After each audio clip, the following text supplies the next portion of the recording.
Hello everyone and welcome to my Coronation Street 24 channel. I hope everyone is having a wonderful day. Before we begin, please hit the subscribe button and give this video a thumbs up.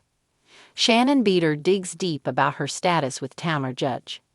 The Real Housewives of Orange County is returning for its 19th season on Bravo, and Shannon Beador is along for the ride. Recently, she opened up about what fans can expect in terms of her relationship with Tamra Judge, with whom she has had an interesting dynamic. Ahead of the season 19 premiere of The Real Housewives of Orange County, Shannon Beador sat down for an interview with Extra TV. While on the platform, she was asked about her status with Tamra Judge. She said, "Well, you know what?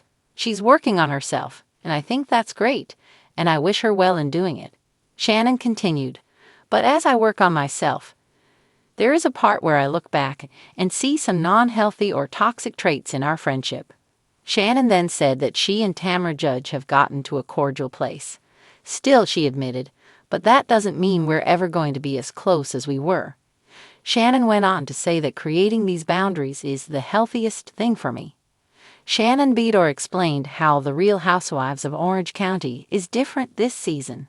Later in the interview, Shannon Beador opened up more about The Real Housewives of Orange County Season 19. When asked who she's close to on the cast, she revealed that she was in a better place with the ladies ahead of this season than she had been in the previous one. According to Shannon, "It was very nice for me because in the past few years I would start the season not really having very many close friends. This year I started in a decent place with everyone. So that was nice." She continued, "What I think is fun is that I get extremely close to Jen Pedranti this season. She is a kick in the pants." Shannon Beador also spoke about Gretchen Rossi returning to the show. She stated that she has enjoyed getting to know her. She recently gave an update on her life post Love Hotel. Shannon Beador was one of the Real Housewives stars to appear on Bravo's Love Hotel. While on the show, she matched with Earl Thompson. However, according to Bravo, she recently admitted while on Watch What Happens Live that they're no longer together. Shannon Beador told Andy Cohen, "He was very vulnerable right when I first met him. So I'm not used to that." Unfortunately, the Real Housewives of Orange County star then said, "When we were getting along, things were really good," implying that they are no longer on good terms. In a cozy yet dramatic corner of Orange County, the past often lingers like the salty ocean air. And for Real Housewives of Orange County star Shannon Beador, it was time to stop pretending the breeze didn't carry the echoes of her fractured friendship with Tamra Judge. Sitting beneath the warm glow of a patio heater outside her Newport Beach home, Shannon twirled the stem of a wine glass, the deep red liquid catching the flicker of the flames beside her. Cameras were rolling for a new confessional segment, but this wasn't about TV. This was personal. "You know," she began with a half-laugh that was more nerves than amusement, "there are things I've buried so far down because I didn't want to admit how much they hurt." And then came the name, Tamra. Shannon and Tamra's friendship had once been the backbone of the RHZ sisterhood, a combustible, tequila-fueled ride through highs, lows, and Bravo-worthy drama. Together, they'd survived divorces, scandals, even the Vicky Vortex. But in recent seasons, something shifted. There were miscommunications, backhanded comments, rumors that never fully died, and then the ultimate betrayal, silence. "When Tamra left the show that season, I thought we'd stay close," Shannon said, voice catching slightly. "But the texts stopped, the calls faded, and when she came back, it was like she came back to a battlefield, and I was the enemy." Indeed, Tamra's return had been fiery, unapologetic, and aimed directly at Shannon. Viewers watched in disbelief as the two former besties sparred on screen like strangers fighting over a parking space. Yet beneath Shannon's well-rehearsed rage was a deeper truth: grief. Not the kind of grief one wears in black and mourns with casseroles and sympathy cards, but the quieter, more stubborn kind, the death of a friendship without a funeral. "I watched interviews where she'd say I wasn't a good friend, that I wasn't there for her when her life was falling apart. And I'd just sit there thinking, was I really that bad?" Shannon admitted, I thought I was giving her space. As she reflected, maybe I gave too much. Shannon's face softened, and her usual guarded posture relaxed.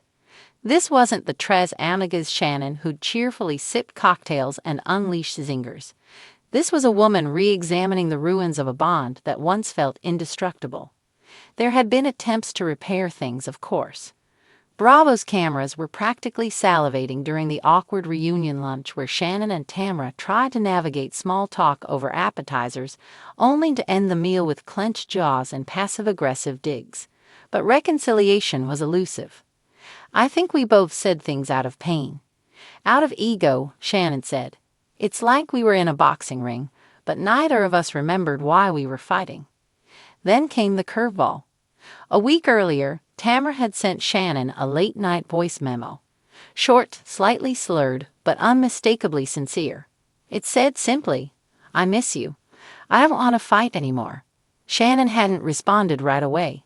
She didn't know how. I played it back over and over.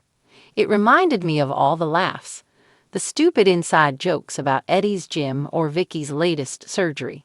And I started crying. Like, really crying. The moment cracked something open in her. For the first time in months, she stopped seeing Tamra as a villain with a podcast and a microphone, and started seeing her again as the woman who once held her hand during her lowest nights post-divorce. That's the thing about Tamra. She can be fiery and impulsive and say the most cutting things. But when she loves you, she really loves you, Shannon said, her voice thick with emotion.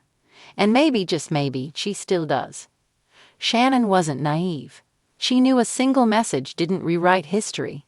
There was baggage to unpack, apologies to exchange, and trust to rebuild, brick by emotional brick. We've both been hurt. We've both been stubborn, she said. But we're not the same women we were when we first met. Maybe that's okay. What followed was perhaps the boldest move Shannon had made in a long time. She texted Tamra. It wasn't flowery or long. Just 7 words. Want to get lunch and talk soon? And to her surprise, Tamra replied within minutes. Yes, it's time. Now, with the cameras preparing to film their tentative reunion, Shannon felt a strange mix of dread and hope. Would there be fireworks? Probably. But would there also be healing? She desperately hoped so. The truth is, Tamra and I were a lot more than just Housewives co-stars, Shannon said, wiping a tear. We were each other's ride or dies, and if there's even a flicker of that left, I want to try. Because friendships like that, they don't come around often, and they're worth fighting for, even when the show says cut. She stood up, the patio heater still humming behind her, and stared out at the Pacific, its waves crashing rhythmically like a reminder. Things change. Tides shift. But some things are worth reclaiming from the deep. Shannon wasn't sure what the future held. But for the first time in a long while, she was ready to face it, with honesty, with vulnerability, and maybe, just maybe, with Tamra by her side once again.